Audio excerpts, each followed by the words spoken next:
రాకాలోకంకి స్వాగతం. జై హింద్ మిత్రులారా. భారతదేశానికి ఉగ్రవాదం కొత్త కాదు. కశ్మీర్లో దశాబ్దాల తరబడి పాకిస్తాన్ ఉగ్రవాదాన్ని నిర్వహిస్తూ వస్తోంది, ప్రోత్సహిస్తూ వస్తోంది, ఉగ్రవాదుల్ని మన దేశంలోకి పంపుతూ వస్తోంది. పక్కనే ఖలిస్తానీల్ని ప్రోత్సహించి పంజాబ్లో కూడాను అశాంతి సృష్టించే ప్రయత్నం చేస్తోంది. దండకారణ్య ప్రాంతము మధ్య భారతదేశంలో ఉన్నటువంటి అటవీ ప్రాంతాన్ని కేంద్రంగా చేసుకుని నక్సల్ ఉగ్రవాదం దశాబ్దాల తరబడి భారతదేశాన్ని చికాకు పెట్టింది. కశ్మీర్లో ఉగ్రవాదం దాదాపుగా లొంగి వచ్చింది. ఈరోజే అనంతనాగ్ ప్రాంతంలో ఒక కానిస్టేబుల్ని చంపడం జరిగింది. అయితే ఒక్క కానిస్టేబుల్ని చంపితే 1000 మంది ఓవర్ గ్రౌండ్ వర్కర్స్ని అదుపులోకి తీసుకుని ప్రశ్నించడం జరుగుతోంది. అంటే ఎంత స్విఫ్ట్గా రెస్పాన్స్ ఉందో మనం ఊహించవచ్చు. ఖలిస్తానీ ఉద్యమాన్ని పెంచి పోషించే ప్రయత్నాలు విఫలమవుతున్నాయి. నక్సలిజం ఆపరేషన్ కగార్ తర్వాత పూర్తిగా అంతరించిపోయింది. కాబట్టి ఇప్పుడు పాకిస్తాన్ ఐఎస్ఐ డైరెక్ట్గా కాకుండా కరాచీ బేస్డ్గా ఉన్నటువంటి మాఫియా డాన్లను, షహజాద్ భట్టి ఇటువంటి వాళ్ళని ఉపయోగించి ఈ దేశంలో చిన్న చిన్న మాడ్యూల్స్ని తయారు చేస్తోంది. అందుకనే భారత ప్రభుత్వం ఈ తరహా ఉగ్రవాదాన్ని పూర్తిగా అణిచివేయడం కోసం ప్రహార్ అనేటటువంటి ఒక కొత్త వ్యూహాన్ని అమలు చేస్తోంది. ప్రహార్ PRAHAAR. ఈ రకంగా దీనికి 7 ప్రధానమైనటువంటి స్తంభాల మీద ఈ ప్రహార్ వ్యూహం అమలవుతోంది. కేంద్ర హోంమంత్రి అమిత్ షా నాయకత్వంలో ఈ ప్రహార్కి పోలీసు ఉన్నతాధికారులు, వ్యూహకర్తలు, అదేవిధంగా మన దేశానికి చెందిన గూఢచారి సంస్థల అధినేతలు వీళ్ళందరూ కలిసి దీనిని రూపొందించారు. దీని బేసిస్ ఏంటంటే ఉగ్రవాదం పట్ల జీరో టాలరెన్స్. ఎలాంటి ఉగ్రవాద సంఘటన జరిగినా దాని మూలాల్లోకి, లోతుల్లోకి వెళ్ళి మొత్తం నెట్వర్క్ని భగ్నం చేయటము, మళ్ళీ ఉగ్రవాద దాడి చేయడానికి 1కి 10 సార్లు ఆలోచించేలా చేయటం. ఈ జీరో టాలరెన్స్ పాలసీ ఈ ప్రహార్ అనేటటువంటి విధానంలో ఉంది. ప్రహార్లోని మొట్టమొదటిది P for prevention of terror. అసలు ఉగ్రవాద సంఘటనలు జరగకుండానే చర్యలు తీసుకోవటం.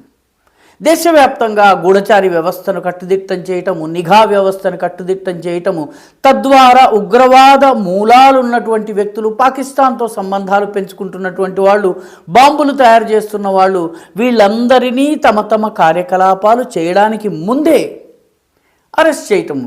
విజయనగరంలో ఆ రకంగా బాంబులు తయారు చేస్తున్న వాళ్ళని అరెస్ట్ చేశారు. అదేవిధంగా దేశంలోని దాదాపు 10-11 రాష్ట్రాల్లో చాలా పెద్ద ఎత్తున ఈ తరహా ఉగ్రవాద కుట్రలకు పాల్పడే ముందే అరెస్ట్ చేయడం జరిగింది.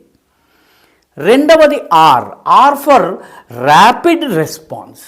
తక్షణము స్పందించటం. అంటే ఉగ్రవాద దాడి ఒకవేళ జరిగితే దానికి తక్షణము స్పందించడం. కశ్మీర్ ఉదాహరణ ఇందాకే చెప్పుకున్నాము. ఒక కానిస్టేబుల్ మీద దాడి జరిగితే 1000 మంది ఓవర్ గ్రౌండ్ వర్కర్స్, అంటే ఉగ్రవాద సానుభూతి పరులని అరెస్ట్ చేయటము, రౌండ్ చేయటము, వాళ్ళని ప్రశ్నించటము, వాళ్ళ నుంచి వివరాలు సేకరించటము, అంటే ఏ మేరకు వాళ్ళు దాడి చేశారో అంతకు మించి రెస్పాన్స్ని చూపించటం. ఇది రెండవది. మూడవది, అన్ని ఉగ్రవాద వ్యతిరేక పోరాటంలో ఉన్నటువంటి అన్ని ఏజెన్సీలు కలిసికట్టుగా పనిచేయటం. ఎవరికి వాళ్ళు యమునా తీరే అన్నట్టుగా కాకుండా aggregating the capacities and capabilities. దీన్ని సినర్జీ అని కూడా అనొచ్చును. ఇది ప్రహార్లోని A. ఆ తర్వాత H వస్తుంది. H అంటే మానవ హక్కులను దృష్టిలో పెట్టుకుని ప్రజల మానవ హక్కులకి భంగం కలగకుండా కరెక్ట్గా ఎవరైతే ఉగ్రవాదానికి పాల్పడ్డారో వాళ్ళని అరెస్ట్ చేయటం, మిగతా ప్రజలకు ఇబ్బంది కలగకుండా ఉండడం. ఎందుకంటే మిగతా ప్రజలకు ఇబ్బంది కలిగితే వాళ్ళు నెమ్మదిగా ప్రభుత్వ వ్యతిరేకులుగా, ఉగ్రవాదులు మద్దతుదారులుగా మారతారు. కాబట్టి H చాలా ఇంపార్టెంట్. ఆ తర్వాత A ఏదైతే ఉందో దీన్ని ఇంగ్లీష్లో అటెన్యూయేటింగ్ కండిషన్స్, అంటే ఉగ్రవాదాన్ని పెంచి పోషించే రాడికలైజేషన్ ఏదైతే ఉందో, మతోన్మాదాన్ని పెంచి పోషించి జిహాద్ వైపు నడిపించేటటువంటి వ్యవస్థను భగ్నం చేయటము. తర్వాత ఇంకొక ఏ ఉంది, ప్రహార్లో HAA ఉంది. ఈ రెండవ ఏలో అంతర్జాతీయంగా కూడా ఉగ్రవాదం పైన జరుగుతున్నటువంటి పోరుతో భారతదేశంలో జరిగేటటువంటి ఉగ్రవాద వ్యతిరేక పోరుని అనుసంధానం చేయాలి. ఇప్పుడు FATF ఫైనాన్షియల్ యాక్షన్ టాస్క్ ఫోర్స్కి భారతదేశం అధ్యక్షత వహిస్తోంది. కాబట్టి అంతర్జాతీయంగా వివిధ దేశాలలో ఉన్నటువంటి యాంటీ టెర్రర్ బాడీస్ ఏవైతే ఉన్నాయో వాటన్నిటితో కలిసి పనిచేయటము, ఇది aligning and shaping international response కిందకు వస్తుంది. చిట్ట చివరిది recovery, R for recovery and resilience. ఉగ్రవాద దాడి జరిగిన తరువాత జాతి సత్వరమే తన కాళ్ళ మీద నిలబడేలాగా పోరాటానికి సిద్ధమయ్యేలాగా చేయటమే దీని లక్ష్యం. ఈ రకంగా ప్రహార్ అనేటటువంటి ఉగ్రవాద వ్యతిరేక డాక్ట్రిన్ వ్యూహాన్ని ఈ ప్రభుత్వము తయారు చేసింది. ఇది 2029 నాటికి ఈ దేశాన్ని ఉగ్రవాద ముక్తం చేయడం కోసం ప్రయత్నం జరుగుతోంది. చాలామంది ఇది సాధ్యమా అని ప్రశ్నించవచ్చును. 2026 నాటికి నక్సల్ సమస్య లేకుండా చేస్తాం ఆపరేషన్ కగార్ ద్వారా అని చెప్పి ప్రభుత్వం ప్రకటిస్తే చాలామంది నవ్వుకున్నారు. ఇప్పుడు నవ్విన నాపచేళ్ళు పండుతున్నాయి. వాళ్ళందరూ కూడాను నక్సల్స్కి సపోర్ట్ ఇచ్చిన వాళ్ళందరూ కూడాను వంటింట్లో దాక్కుని కూర్చునేటటువంటి పరిస్థితి, బహిరంగంగా మీటింగులు కూడా పెట్టలేని పరిస్థితికి తీసుకొచ్చారు. కాబట్టి ఈ జహాద్ని పెంచి పోషించేటటువంటి ఐసిస్ శాఖలు, అదేవిధంగా అల్ఖాయిదా ఇన్ ఇండియన్ సబ్ కాంటినెంట్ శాఖలు, పంజాబ్ అండ్ కశ్మీర్లో ఉన్నటువంటి ఉగ్రవాదులు వీళ్ళు వాడే సోషల్ మీడియా తమ సాధనంగా ఆయుధంగా వీళ్ళు వాడుతున్నది కూడా అరికట్టేటటువంటి ప్రయత్నం చేస్తోంది ప్రభుత్వము. ఉగ్రవాదం అంటే కేవలము బాంబు పెట్టడమో లేకపోతే ఇంకొక దాన్నో కాకుండా ఉగ్రవాదానికి సంబంధించి 6 రకాల కార్యకలాపాలని ఉగ్రవాద పరిధిలోకి తీసుకొచ్చింది. ఇది మొట్టమొదటిసారి మన దేశంలో జరిగింది, ఇంతకు ముందు లేదు. ఉదాహరణకి C ఫర్ కెమికల్ వార్ఫేర్. ఏదో ఒక రసాయనాన్ని, ఆ మధ్య క్యాస్ట్రాయిల్ని సేకరించి గుజరాత్లో ఒక విషాన్ని తయారు చేసే ప్రయత్నం చేశాడు, కెమికల్ వార్ఫేర్.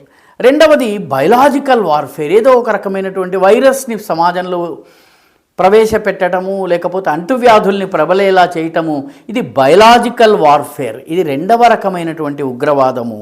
మూడవది రేడియోలాజికల్ వార్ఫేర్. అంటే రేడియో ధార్మిక పదార్థాలని సమాజంలో విడుదల చేసి క్యాన్సర్ వచ్చేలాగా లేకపోతే రకరకాల వ్యాధులు వచ్చేలాగా చేయటం జరుగుతుంది. దీంతోపాటు న్యూక్లియర్ దాడులు కూడా మన దేశంలో న్యూక్లియర్ లీక్ ఇటువంటివి చేసేలాగా ప్రయత్నం చేయటము, కొద్దిపాటి ఫిసైల్ మెటీరియల్ని విడుదల చేసినా కూడా దానివల్ల పెద్ద ప్రమాదం ఉంటుంది. అదేవిధంగా పేలుడు పదార్థాలను ఉపయోగించటము. మనము ఢిల్లీ దగ్గర చూసాము. ఢిల్లీ దగ్గర ఉన్నటువంటి అల్ఫలా యూనివర్సిటీ, గాజియాబాద్లో ఉన్న అల్ఫలా యూనివర్సిటీలో అమోనియం నైట్రేట్ని ఏ రకంగా బాంబు తయారీకి ఉపయోగించారో మనం అందరం చూసాం ఎర్రకోట పేలుళ్ల విషయంలో. చిట్ట చివరిది డిజిటల్ ఉగ్రవాదం. దీని విషయంలో కూడాను ప్రభుత్వం అత్యంత దృఢంగా పనిచేస్తోంది. కాబట్టి ఈ 6 రకాల ఉగ్రవాదాల్ని 7 స్తంభాల వ్యూహం ఆధారంగా దెబ్బతీసేటటువంటి ప్రయత్నాన్ని Amit Shah, union home minister, ప్రారంభించారు. 2029ని టార్గెట్గా పెట్టారు. మీరు ఇది అసాధ్యము అని అనుకుంటే ఆపరేషన్ కగార్ని కూడా ఇలాగే అసాధ్యం అని అనుకున్నారు, అది ఇప్పుడు సుసాధ్యమైంది.